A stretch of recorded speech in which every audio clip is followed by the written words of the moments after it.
The secret map beneath the city of the gods. The discovery.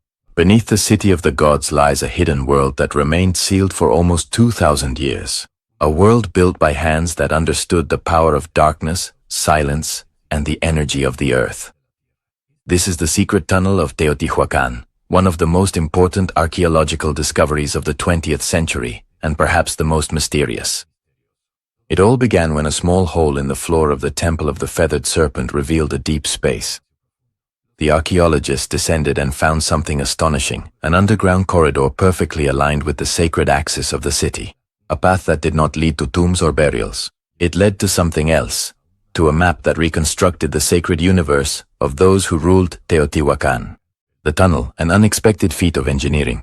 The tunnel is a marvel of ancient engineering. It stretches for more than 100 meters beneath the temple and is built with a precision that challenges the idea that this was just a simple pre-Hispanic civilization. Its walls were covered with shiny minerals that reflected the torchlight, and the floor showed traces of an ancient worked surface, as if it had been designed for complex rituals or initiation ceremonies.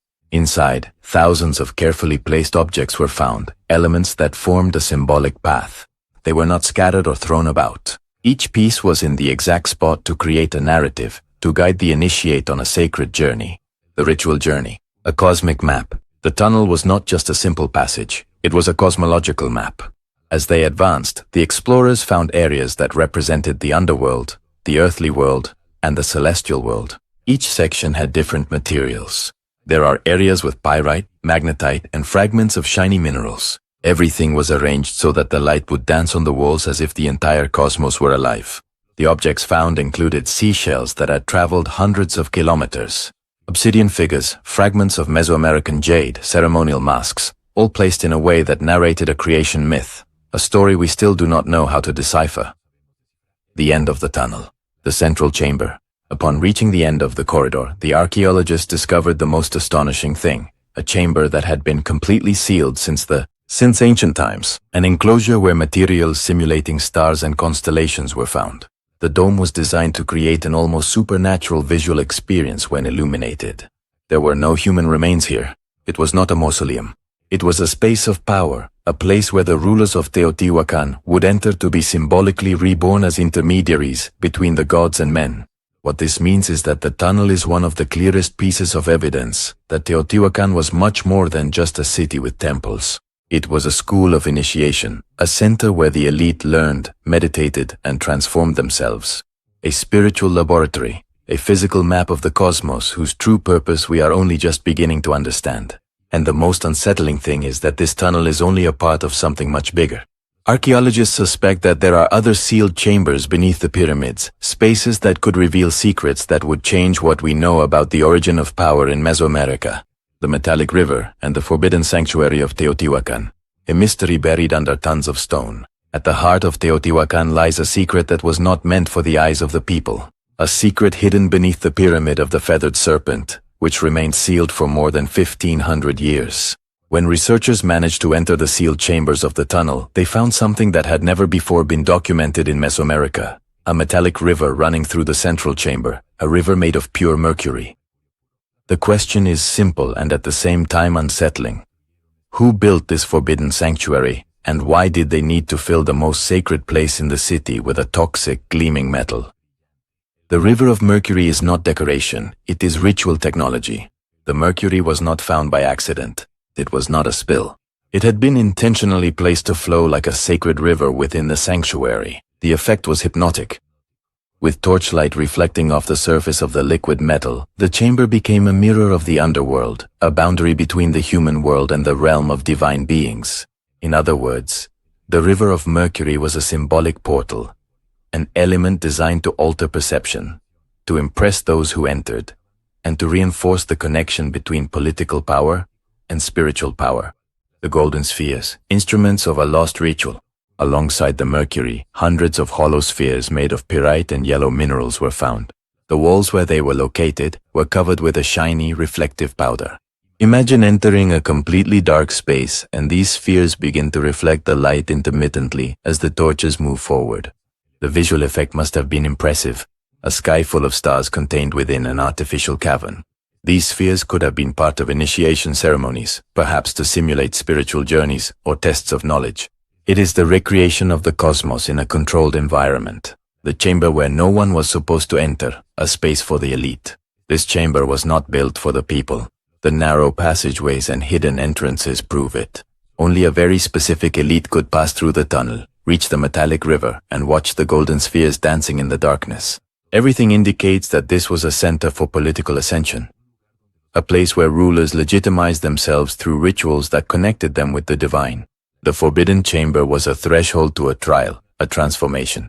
The leader would emerge from there transformed into an intermediary between worlds, a ruler with celestial authority. The meaning of Mercury in ancient cultures. Mercury is not a common metal at archaeological sites, but when it does appear, it is always linked to rights of power. In Asia, it is associated with immortality. In South America, with spiritual portals. In Mesoamerica, with the radiance of the underworld.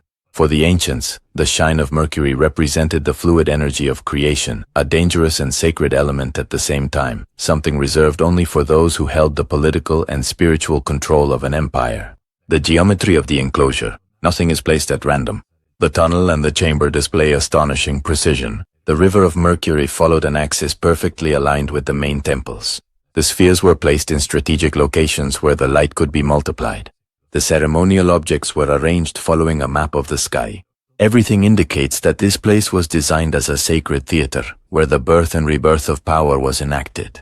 This sanctuary is not a tomb. It is not a storage place. It is a symbolic machine, a construction designed to change the consciousness of the initiate. The missing piece to the sealed chamber, which still cannot be entered, is that archaeologists have found inaccessible areas where radar detected empty spaces, rooms that remain completely closed off, and where no one has ever entered. These chambers could contain sacred statues, ceremonial masks, or even the remains of ancient rulers. But there is also the possibility that these spaces conceal texts, symbols, or maps that could help decode the full purpose of the sanctuary. If these chambers are ever opened, they could change our understanding of Teotihuacan forever. The city where power descended from the sky. When we put all the pieces together, something becomes clear. Teotihuacan was not simply a city with grand temples. It was a center for spiritual and political training, where power was bestowed in secret ceremonies within forbidden chambers. The river of Mercury, the golden spheres, and the sealed chambers are not isolated archaeological remains. They are part of a system of legitimization, a spiritual mechanism created to shape rulers. The question is, what other secrets await beneath the pyramid of the sun and the pyramid of the moon? Perhaps the most important discoveries still remain buried. The underground temple and the chamber of power. The human engineering behind Teotihuacan. Beneath the surface of Teotihuacan, beyond the tunnel and the metallic river, there is an idea that sustains the entire city. The idea that power is manufactured, rehearsed, and certified. It is not just ritual, it is not just symbolism. It is technical work, social organization, and a deployment of artisans who turned stone into political language.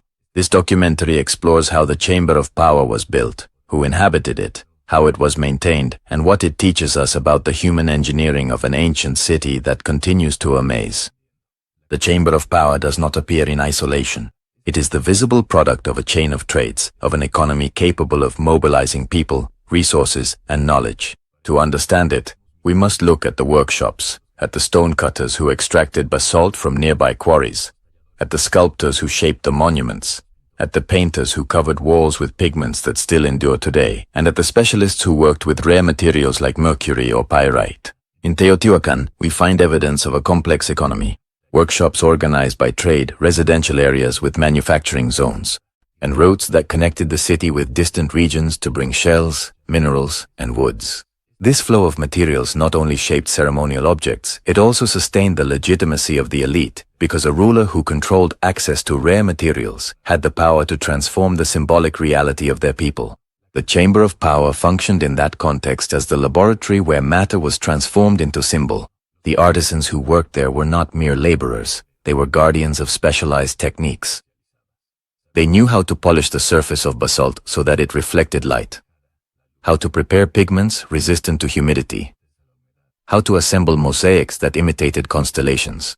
Their skills were part of politics because what they produced was used to carry out experiences that legitimized the rulers. One of the least studied elements of the Chamber of Power is its acoustic design.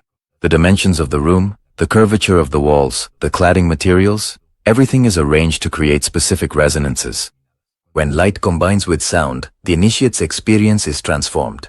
Voices, chants, or instruments could reverberate with a precise intention, inducing altered states of perception and reinforcing the sensation of an encounter with the divine.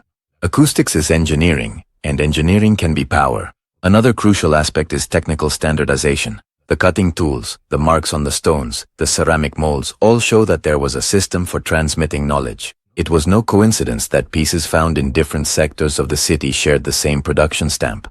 This suggests a trade school, a tradition that taught procedures and quality controls and ensured that ritual objects fulfilled their symbolic function flawlessly. The Chamber of Power also reveals storage and preservation practices. The adjacent rooms contain organized deposits of fragile materials, sealed containers, and objects wrapped in cloth or plant fibers. These methods indicate a concern for preserving the ritual value of the objects, for keeping the signs of authority intact. Controlling access to these storerooms is part of the power structure, because whoever guarded these goods directed the collective memory. On a technical level, the use of jade, the polishing of basalt, the handling of pyrite, and the incorporation of mineral pigments demonstrates a deep understanding of the properties of materials. The artisans knew the techniques of heating, grinding, and mixing that allowed them to achieve intense colors and durable surfaces. It is likely that there were traditional formulations to create paints resistant to humidity and procedures to seal chambers, so that the internal conditions could be preserved for centuries. It is also necessary to talk about logistics. Transporting monumental blocks from the quarries to the temple required planning, routes, human teams, rollers, and support points. All of this was organized by managers capable of coordinating thousands of tasks. That administrative capacity is evidence of an early bureaucratic apparatus that planned long-term projects, coordinated resources, and kept the urban infrastructure functioning. Inside the Chamber of Power, objects appear that seem to belong to specialized workshops for ritual metallurgy. We're not talking about large industrial furnaces, but rather small spaces where alloys were worked, tools were forged, and metals were manipulated for ceremonial purposes. The presence of metallic residues and casting tools suggests that the Teotihuacanos not only imported objects, but also produced some of them locally, which adds to the complexity of their economy. The social structure that made all this possible combined an elite that controlled access to rituals with a mass of specialists and workers who carried out the production. But alongside these roles, there were also networks of exchange with the outside world. Merchants and delegations brought materials from the Gulf, from the highlands, and from the Pacific coast. These relationships strengthened Teotihuacan as a regional center and turned the Chamber of Power into a place with continental resonance. From a symbolic point of view, the Chamber of Power is also a space of memory. There, stories, genealogies, symbols, and objects that recalled the origin of the social order were safeguarded. The rituals that took place there were performative narratives, acts that reconstituted the cosmos and legitimized the continuity of power.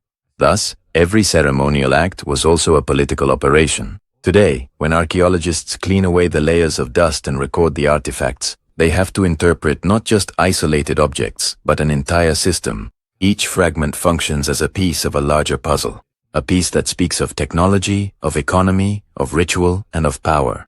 The Chamber of Power forces us to see Teotihuacan not as a collection of isolated monuments, but as a city capable of constructing collective experiences that upheld the authority of its leaders. Looking at this evidence, a clear conclusion emerges. Power in Teotihuacan was manufactured, rehearsed, and renewed. It was not enough to erect monumental temples. It was necessary to create places where experience, technique, and tradition came together to transform those who governed. The Chamber of Power is the tangible trace of that process. We close this third episode with a question that broadens the horizon of the investigation. A question that does not repeat what has already been said, but instead opens up new avenues of exploration. If power was produced through ritual technology and specialized craftsmanship, what other centers contemporary to Teotihuacan applied similar processes, and what cultural networks enabled the exchange of that technical knowledge? The answer, as always, awaits us in the layers that have yet to be excavated.